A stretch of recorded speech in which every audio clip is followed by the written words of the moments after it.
This episode is brought to you by Nordstrom. Whether you're packing for a vacation or dressing for a wedding, Nordstrom has head-to-toe looks for wherever summer takes you. From swimwear and bold color to romantic florals and dresses that make an entrance, find the right style for every unforgettable moment. Shop new arrivals from brands you love like Farm Rio, Free People, Vince, Wait, and Stod. Plus free shipping and returns and styling help whenever you need it make it all so easy. Shop now in stores at Nordstrom.com or download the Nordstrom app. Girl, winter is so last season. And now spring's got you looking at pictures of tank tops with hungry eyes. Your algorithm is feeding you cutoffs. You're thirsty for the sun on your shoulders. That perfect hang on the patio sundress. Those sandals you can wear all day and all night. And you've had enough of shopping from your couch. Done hoping it looks anything like the picture when you tear open that envelope? It's time for a little in-person spring treat. It's time for a trip to Ross. Work your magic. How in the world do you lose weight in your 40s? This is JJ Virgin, 4-time New York Times bestselling author, celebrity nutrition expert, and fitness Hall of Famer. I've been on a lifelong quest for answers to the toughest health questions. And now I'm sharing what I found with you. Welcome to Ask the Health Expert. Aaron Green Newman from Facebook asks, how in the world do you lose weight in your 40s? I know everyone mentions more protein, but can you sub with a plant-based shake to get the same results? Oh, Aaron, I wish I knew more information from you, but with the amount of information I know, I'm going to deconstruct this and give you a lot of things to think about, and you can just roll through them one by one. So if you've been struggling to lose weight, this is for you. I'll be right back.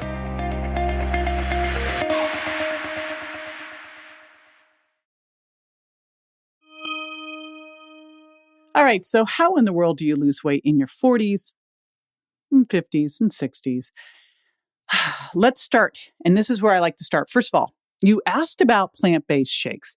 So I'm not sure if you're a vegan or a vegetarian.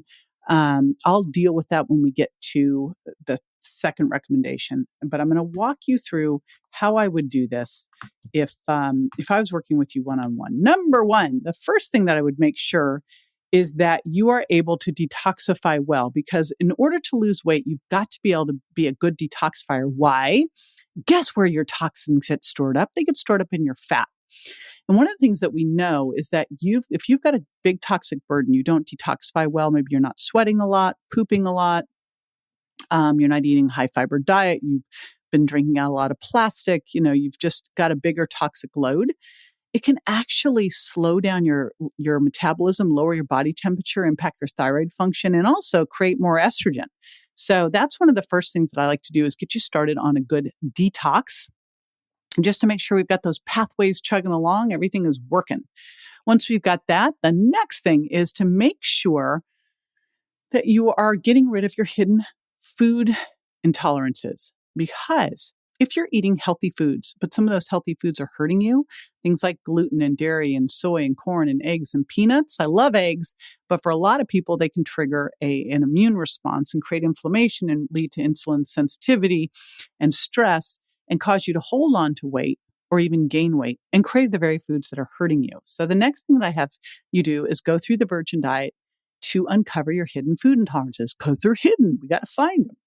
And during that time, you're also repairing your gut health, because what's really interesting is if you've tweaked your gut microbiome by like artificial sweeteners or gluten or fructose, pain medications, a lot of different things mess up your intestinal lining and your gut microbiome, a lot of sugar, then you actually can extract more calories from the food you eat and store them as fat. And you can become more glucose intolerant and pre-diabetic. So got to make sure that your gut's all dialed.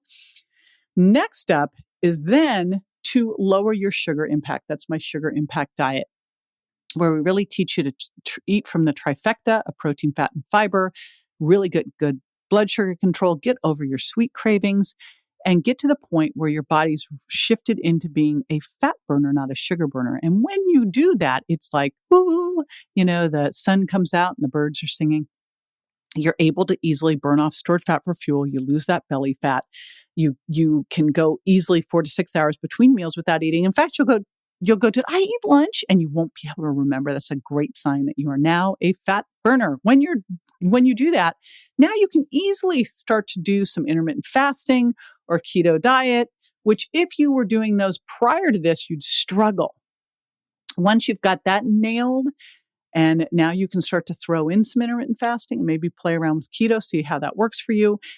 We're going to start to look at your adrenals. Now, here's the thing. If you've got any issues with adrenal function, then intermittent fasting and keto won't be a good thing for you until you fix them. And so an adrenal test, what I really like to do with adrenals, honestly, is take an adrenal salivary index test that looks at your cortisol throughout the day and also looks at your cortisol and DHEA ratios. Here's the thing. If you are struggling with stress and you don't have stress-reducing activities built into your life and some fun and joy too, and you're probably going, what the heck are you talking about? Fun, joy, stress-reducing activities? Things like tapping from my buddy Nick Ortner or Ziva meditation from my pal Emily Fletcher, fun activities, things that make you laugh, things that you love, maybe your doggy. Hot baths, etc., and getting good sleep, 7 to 9 hours of quality sleep every night, you probably have a little adrenal problem. If you have adrenal problem, you're going to have higher fasting blood sugar. You're going to crave more sugar. You're going to have difficulty sleeping. You're going to break down muscle, not be able to build it well, and it'll probably mess up your thyroid function, which comes next. If your thyroid's not working correctly, it is going to grind your weight loss attempts to a halt.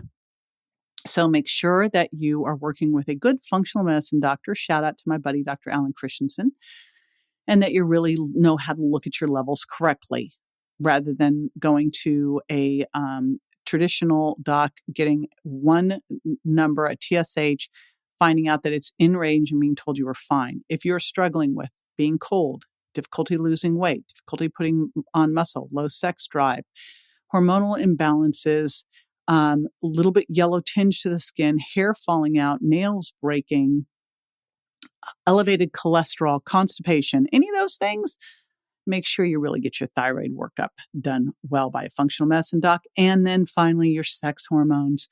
If you are a female and you've got any kind of irregularities with your period, I want you to make sure, check and see if you're now heading into perimenopause, because that will make all of this a little bit challenging. And again, the best thing that you would do if you are is make sure your thyroid and adrenals are working really well here. The better off you are going into menopause, the easier of a time you will have.